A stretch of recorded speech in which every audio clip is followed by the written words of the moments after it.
O ministro do STF, Alexandre de Moraes, suspendeu todas as ações sobre o aumento do IOF e determinou que os poderes executivo e legislativo cheguem a um consenso.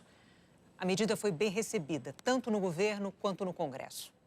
A decisão do ministro Alexandre de Moraes paralisa os efeitos dos decretos do Executivo que aumentaram o IOF e também o decreto legislativo que derrubou a decisão presidencial. Na prática, mantém por hora o IOF no valor atual, sem o aumento desejado pelo governo. Moraes é o relator de 4 ações que tramitam no Supremo. O aumento do IOF gerou uma crise política entre o Executivo e o Legislativo. O Congresso derrubou o aumento em uma das maiores derrotas do governo Lula. O Congresso afirmou que o país não tolera mais aumento de impostos sem que o governo corte gastos. O Planalto afirmou que o governo tem autonomia constitucional para alterar as alíquotas do IOF e recorreu ao Supremo.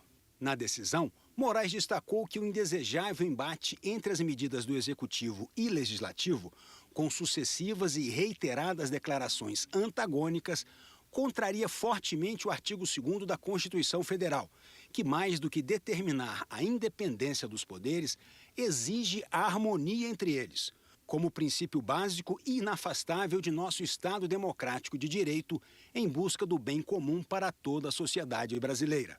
Moraes convocou uma audiência de conciliação para o dia 15 de julho no Supremo, para a qual deverão ser intimadas as presidências da República, do Senado Federal e da Câmara dos Deputados, a Procuradoria-Geral da República, a Advocacia-Geral da União e as partes.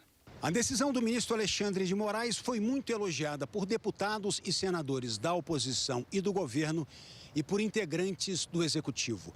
Ela foi recebida como uma oportunidade de retomada do diálogo entre os dois poderes e uma forma de encontrar uma saída para resolver o desequilíbrio das contas públicas.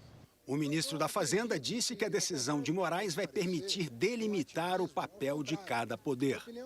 O Supremo tem sido provocado, portanto não é ativismo, ele está sendo provocado a se manifestar sobre questões muito centrais do funcionamento da execução orçamentária, do reequilíbrio das contas públicas, da observância de princípios legais para a condução da política econômica na direção correta. Então, a decisão do ministro Alexandre, ela busca esse caminho, né, de mostrar até que ponto cada poder pode ir, delimitando constitucionalmente qual é o papel de cada poder. Isso é ótimo para o país. O líder do PL na Câmara viu uma abertura para o diálogo. Espero que, apesar da derrota do governo, nós possamos encontrar o caminho da boa política para resolver os problemas nacionais. E nós jamais apoiaremos aumento de impostos no Brasil. O presidente da Câmara afirmou que as negociações entre o governo e o Congresso já podem ser abertas.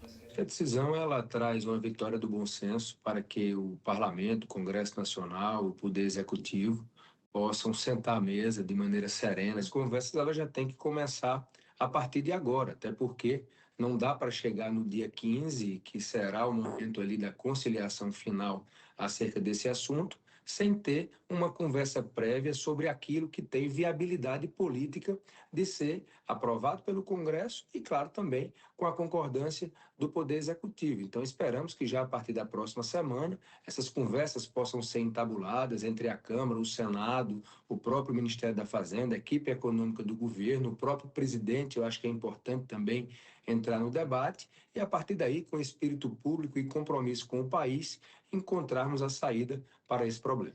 Em um evento da Petrobras, no Rio, sem citar a decisão do ministro Alexandre de Moraes, o presidente Lula elogiou a relação do Congresso com o governo e disse que as divergências entre os poderes devem ser resolvidas numa mesa de negociação. Eu sou muito agradecido à relação que eu tenho com o Congresso Nacional.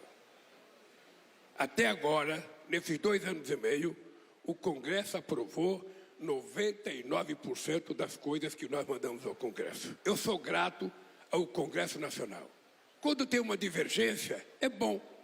Sabe por quê? Porque a gente senta na mesa, vai conversar e resolve. O governo pensou uma coisa, o Congresso está pensando outra, nós vamos resolver isso numa mesa de negociação.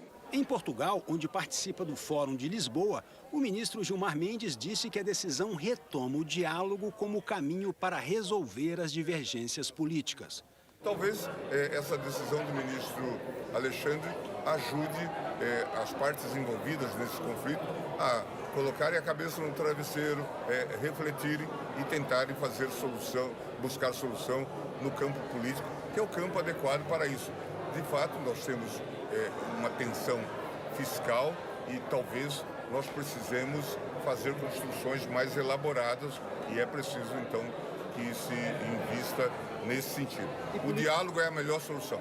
No momento em que o STF divulgava a decisão do ministro Alexandre de Moraes, o presidente Lula participava de um evento no Banco dos BRICS, no Rio. Lula trouxe de volta o debate sobre a crise fiscal que levou a essa crise política. O presidente criticou a busca dos governos de todo o mundo pela austeridade. É possível criar um novo modelo de financiamento, sem condicionalidades. O modelo da austeridade não é certo em nenhum país do mundo. A chamada austeridade exigida pelas instituições financeiras levaram os países a ficar mais pobres. Porque toda vez que se fala de austeridade, o pobre fica mais pobre e o rico fica mais rico. É isso que acontece no mundo de hoje. O pesquisador associado do INSPER, Marcos Mendes, afirma que não existe outro caminho para crescimento com justiça social sem o governo manter as contas sob controle, gastando menos do que arrecada. Existem vários modelos de crescimento, desenvolvimento econômico no mundo. Modelo com mais intervenção do Estado, menos intervenção do Estado, economia mais aberta, mais fechada. Só não tem um caminho que tenha dado certo. Não existe país que tenha se desenvolvido com as contas desorganizadas. Quando você olha os poucos países que ao longo da história conseguiram sair de uma situação de baixa renda e evoluir, você vê que todos fizeram com as contas arrumadas.